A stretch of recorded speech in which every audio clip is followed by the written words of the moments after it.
Legit, kung pabalikan mo lahat ng matches nila, laging si Lance ang isa sa mga pinakaunang namamatay sa teamfight.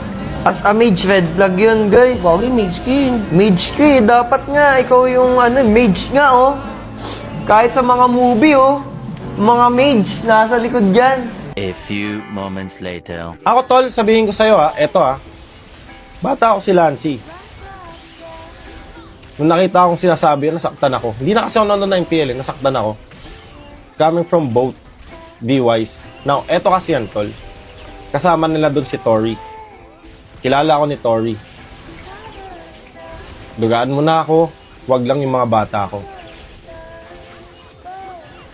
Guess mo yun? Kasi at that point, guys, may nakita nyo naman may influencer nag-suicide dahil sa madaming bash. Ganun tatanggap ni Lancy. Minessage ko agad si Lancy kasi nakita ko yun.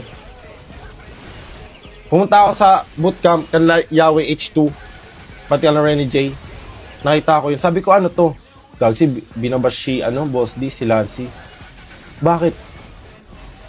Dahil doon sa sinabi ni VY. Sabi ko, patingin nga, pagka-check ko. Boy, ano to? Pro player sila eh. Sila yung nakakaintindi sa pro player, ba't ganito? Constructive criticism yan. Hindi yan constructive criticism, boy.